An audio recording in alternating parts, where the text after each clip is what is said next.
Welcome back.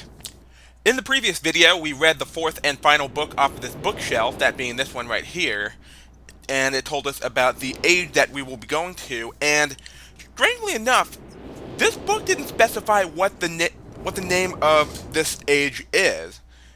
And we don't get the name of the age anywhere else in the game for that matter. However, if you can read the spine of the book here, I don't think you can read that because of the low quality image, but it actually says the Selenitic Age of Myst. Yeah, there's no way you can tell it said that, but in real Myst you can read it much more clearly, and that is exactly what it says.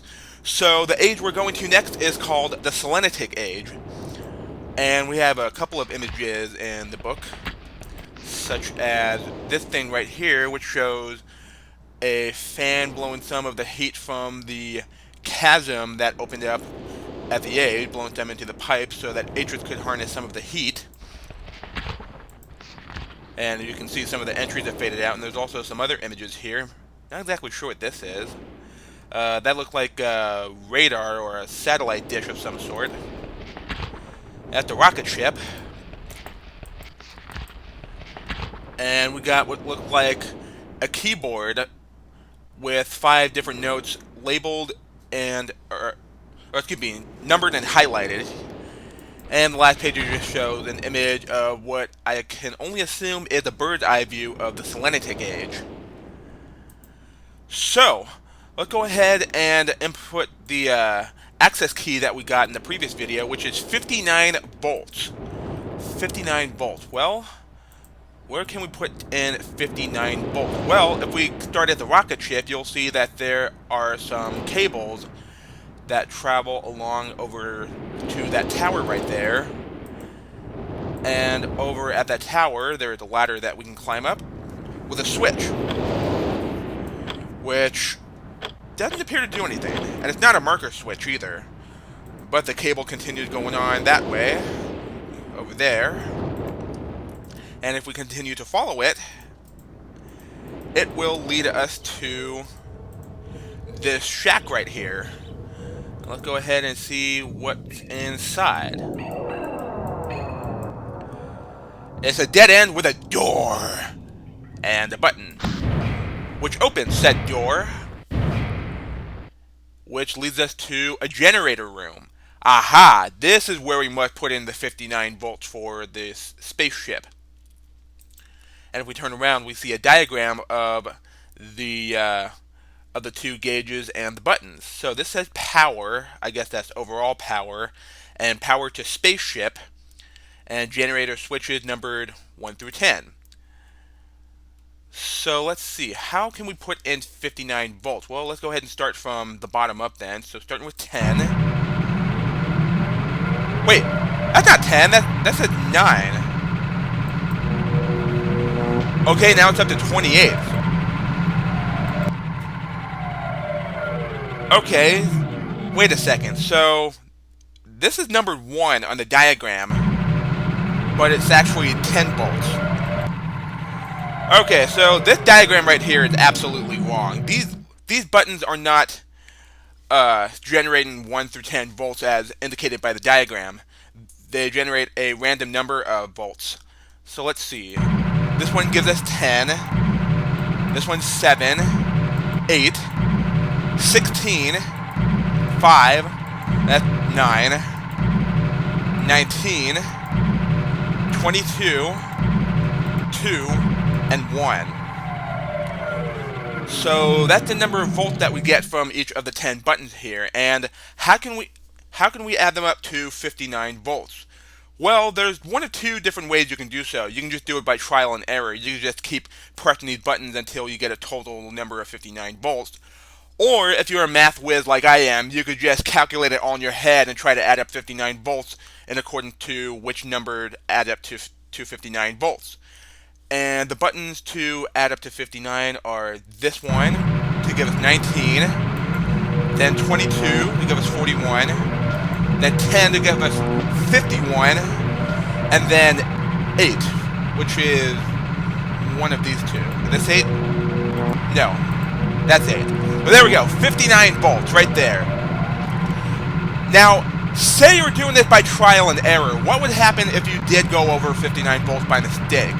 Say, for example, I pressed this one right here to add one more volt. Then this gauge would shut down and go back to 0, even if I set it back to 59 volts. Well, there is actually a solution to that problem. That tower that had the switch at the top, there's another one over here as well. And if we pull the switch, we find out that they are actually circuit breakers to cut the power. So now we should have 59 volts flowing back to the spaceship.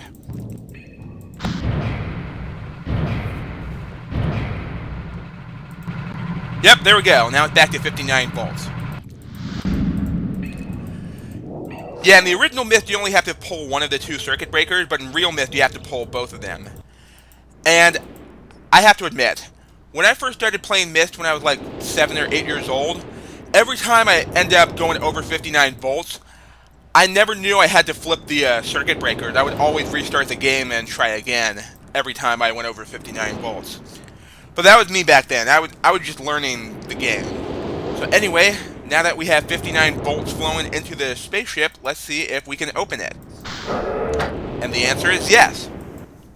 So what do we have inside? Well, we got a console with a display on top that I can interact with, apparently, judging by the open hand, but nothing's happening. And we have what look like 5 sliders that play musical notes, and the higher I move the slider, the higher the pitch. And that is the case with all 5 sliders. And there is a lever right here, which play the notes of the 5 sliders from left to right. And if we turn around, we find what looks like an organ, which plays the exact same notes as the slider.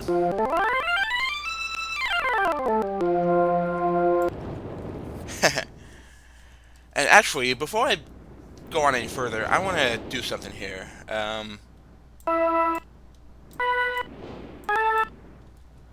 Hold on a second.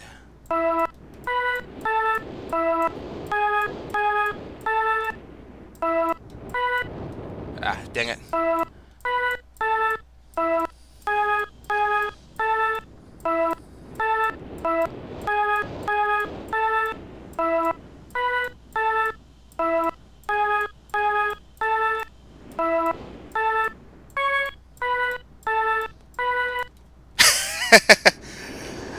There we go. I just wanted to do that. That was Azrael's theme from Undertale. And those are actually the same note that you had to play in the piano over in Waterfall. More specifically, these first 7 notes.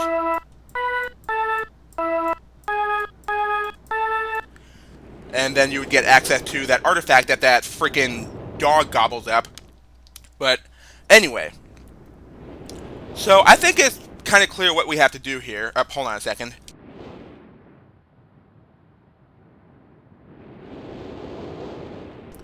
Sorry, I had to sneeze.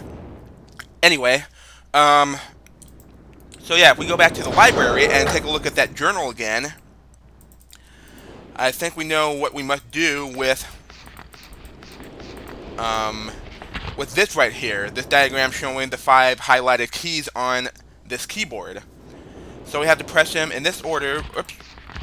So that's 1, 2, 3, 4, 5. And maybe those 5 keys will give us the 5 note that we need to put into the sliders to get access to the linking book to the salinity gauge. So let's go ahead and try it out. So let's see, the first note would be this one right here. So let's go ahead and put that note over to the first slider. There we go. Now, I have a question. Say that you're deaf, or hearing impaired at least, and you're playing this game for the first time and you come across this sound-based puzzle. How exactly are deaf people supposed to solve this?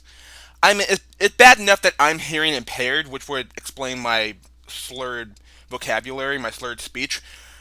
However, it really doesn't bother me all that much, but if I was completely deaf, I wouldn't be able to solve this at all, even if I were to look up like a walkthrough on YouTube or anywhere else on the internet. I still would have a hard time trying to solve this. And this is not the only sound-based puzzle here in this game. As a matter of fact, there are a couple of sound-based puzzles in the Selenitic Age as well. However, it's not that big of a deal for me because, I listen to a lot of music. I can sing, I can play drums and all that. So, I'm pretty much used to hearing musical notes and paying close attention to detail in terms of music and instruments and whatnot. So yeah, this puzzle really isn't that big of an issue for me. So let's see, the next key is this one right here for slider number 2. There we go. Whoops. Key number 3. I think it's that one.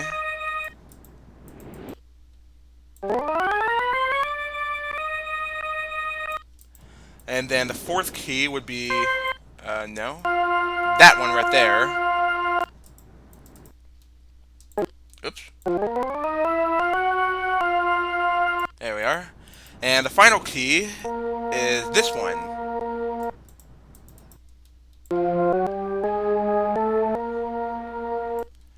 And there we go. That should be our combination right here. So let's pull the lever and see if we got it right. And look at that. There is the linking book to the Selenitic Age, which is in the display of the imager. Again, this is something that's not used again in any of the other Myst games or in any of the novels, I assume. Because, like I said before, I've only read the first novel and not the others. So let's go ahead and touch the image here to get a flyby of the Selenitic Age. Yeah, I don't really understand how this works. Apparently, you can implement a linking book, an actual functioning linking book, into an imager and make this work like the linking book for some reason. I don't know. Let's take a look at the flyby now. Yeah, like I said before, nothing like this is ever used again in any of the other Myst games, or I'm assuming in any of the novels. But anyway, we should be heading on over to the Selenitic Age very shortly. There we go.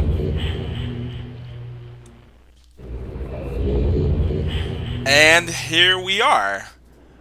Although it appears that we are in the rocket ship, except the sliders are missing, and I can't click on the lever. And I can't use the organs either. But if we step outside, we can see that we are indeed in a different place. And we can't go back in the rocket ship. Now, fun bit of trivia. The original concept for Myst didn't originally have linking books as a way to travel. You were actually supposed to use, like, the rocket ship to get here to the Selenitic Age, or the ship by the dock to get to the Stone Ship Age, and all that. But they decided to change the concept for linking books at some point, which I think is for the best. Anyway, there is a door right here with another 5-slider combo and a button. And just like with the sliders in the rocket ship, they also play sound, but they're not musical notes, they are various sounds.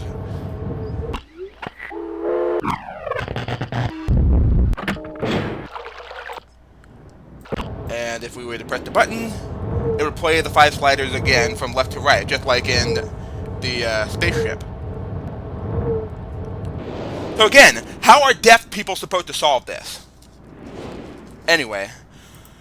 Well, I think I'm going to end it off right here, so in the next video, we shall begin exploring the Selenitic Age. So, see you guys next time.